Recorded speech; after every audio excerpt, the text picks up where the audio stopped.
Hey fam, welcome back. This video is the part 2 Shop My Stash Scavenger Hunt Reviews Roundup for our last week's brand, Morphe. So if you're interested in hearing my thoughts on these products, go ahead and stay tuned because we're going to get into it right now.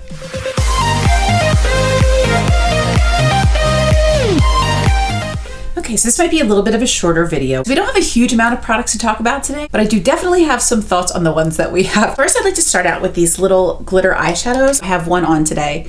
In my inner corner, you'll see they're like pretty blinding. And I think these are really fun as a liquid eyeshadow, like a glitter eyeshadow. You could use these as like a liquid liner. You could use them on like your upper lid or along your wing. You could do them in the crease. And they're really beautiful from like kind of a greeny gold. I have a silver, a rose gold, a red, a black shimmer, and a true gold. I really enjoy these. I picked these up, I think it was like holiday 2018. So I'm not sure if these were limited edition. I did have fun using these and I've enjoyed using them in the past as well. It's always nice to be able to apply glitter without having to worry about glitter glue or glitter falling all over the place. So I enjoy these. The next product I want to talk about is this highlighter palette. This is the High Impact Highlighter Palette. This comes with 8 shades. While this is a colorful palette, it's still pretty wearable. Unfortunately, I'm not super thrilled about this formula. I do have it on my face today and you'll see it does like look kind of textury. Even this color, Galactic, which looks like a champagne color, comes out really, really icy. It doesn't look icy. Well, actually, it does look icy on my finger. It's just not a great tone for my complexion. This one's like a little too deep. This one is kind of icy too. It's just nothing that really like complemented my skin perfectly. In addition, I really didn't like the way this highlighter seems to sit on top of your skin. It looks a little bit like patchy kind of. Just not crazy about it. And with the amount of highlighters I have in highlighter palettes, I think maybe this might serve someone else a little bit better. So I'm going to be passing this one along. The next product I want to talk about is their concealer. This concealer actually really surprised me. I didn't really expect to like this very much just because the foundation had gotten such negative reviews. I'm like, I don't know about Morphe and complexion products. I'm not sure. So I was like, am I going to like this concealer? And I actually do. The cons, I would say, this is not the most comfortable concealer.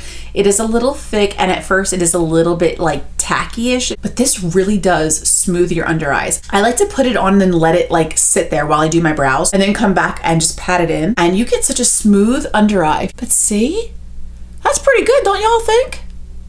That's pretty good for these under eyes. These under eyes can be a little trifling sometimes, but that's not too bad. It's not too bad at all. So yeah, I actually really like this concealer. I think it's pretty bomb. And it's pretty affordable. You can get it right at Ulta or on Morphe's site. I know Morphe's always sending out like 20% off, 40% off coupons. It's not my favorite concealer, but I think it's a great one. And it's one I think I'll be reaching for a little bit more now after having tried it a bit more. Another product is the Morphe Continuous Setting Spray. This is obviously one that's a great product. So many people love this one. I have no beef with it.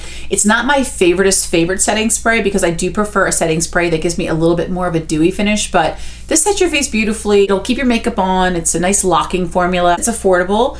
It's got a nice little mister. I think it smells kind of like soapy, I guess, like that kind of a scent. I do, like I said, prefer a setting spray that leaves me a little bit more glossy and dewy, but this is great for setting your makeup, which is essentially what it's intended to do. Next, I want to talk about this little bronzer. This is the Bronzer in Celebutante. More of a shimmery bronze on one side and then more of a matte bronze on the other.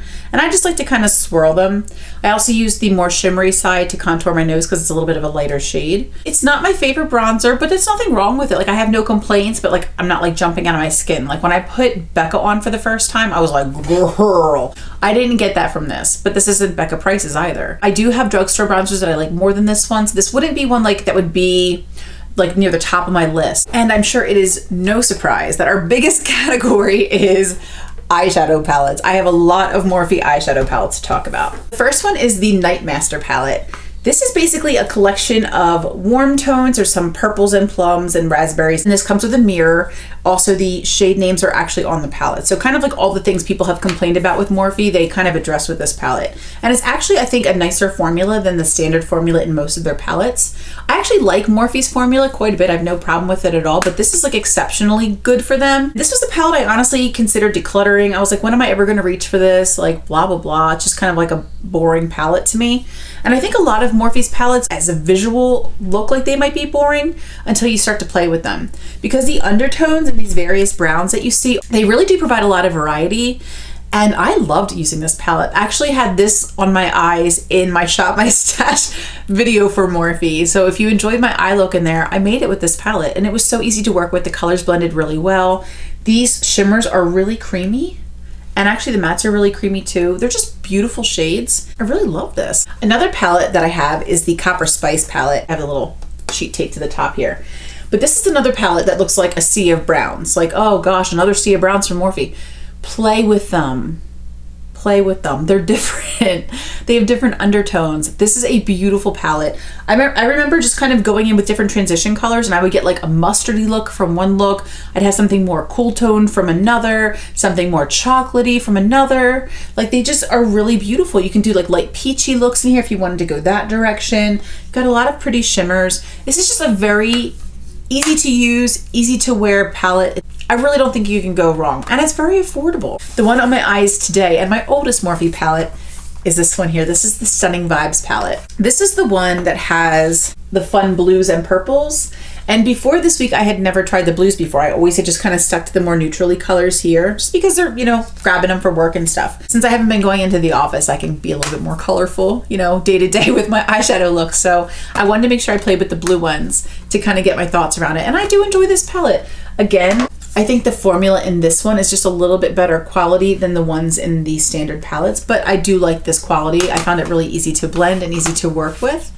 The Such a Gem palette, I have this one as well. I actually have a 10 looks one palette on my channel. So I think this palette is beautiful, but I think it also has a number of duds. One being this shade right here. I had to really dig into it. It doesn't really show up very well like this. It looks like it's like kind of showing up on camera, but it's pretty see-through on my finger. And then also this purple kind of got a little bit of hard pan too. It's like not giving me the very best payoff for how dark that shade looks in the pan. The standout for this palette is these center shades. These are really beautiful toppers that can really kind of like transform different shades. Next, we have the James Charles palette, which I made a point of using. I actually have this on my channel. The video is up of my palette bingo, my very first palette bingo with the James Charles palette. And the reason I wanted to do that is because I've never liked this palette. I used it like 2 times, I think, before, and both times I was like, this is so hard to work with. I'm not getting some magical payoff from these shadows that merit how difficult this is to work with, as opposed to just using a standard eyeshadow instead of these pressed pigments. But I wanted to just give it like one final chance. I've heard so many good things about this palette. I know my little niece loves this palette, which I talked about in that video, and I'm so glad I did because I really liked it a lot more. It's basically like a big old rainbow palette, but there are obviously gradients of blue, gradients of pink, gradients of green. You've got a lot of neutrals in the center. And I think this is definitely an artistry palette. It's a trickier formula than your standard formula, but I feel like you can do different things, interesting things, like more like artistic things with this. Like if you wanted to draw like on your face, like say you wanted to do one of those cool looks where like people create scenes on their faces. I think this kind of formula that's, you know, it's a little bit drier, it's more pigmented. I feel like with a shadow it might get muddy or might smear. Like this is like so dry to me that it just kind of stays in place and you can do a lot more like detail work with it, which I thought was really interesting. So while this is not a palette I would pull out and use all the time, I absolutely would want this in my collection in the event that I ever did want to do something kind of cool and artsy. I think it's just neat that it's unique to my collection, and I'm actually really happy that I have it. And that made me really happy. The Shop My Stash taught me that, and definitely grateful. Next, we have the Morphe. Next, we have the Morphe X Jeffree Star palette. This is absolutely a personal favorite of mine. I love this thing. It's so cute. I love the color, and I love the color story. These colors here, these first 3 rows, because I do have the palette upside down, so these first 3 rows, sure, I think there's beautiful colors in here. There's a lot of great little transitions, but girl, my heart is in this for these last 2 rows. I could just take away this whole rest of this palette, just be gone. I don't even care. I'm here for these 2 rows. I think that's one of the prettiest color stories. I almost wish this was just like a little, you know, 12 pan palette and I could just have this part. But you know, obviously you get more bang for your buck. You get some more colors to play with. And I really do like these like rusty and mustard colors here. Not like pink and purples I feel like I have in so many palettes. But you know, some of these like light pinks or some of these shimmers maybe could be kind of interesting. But these last 2 rows have me sprung. Love this palette. Then our last palettes, we have the Jaclyn Hill Volume 1 and Volume 2. So spoiler alert, I did not get to try Volume 1 quite yet.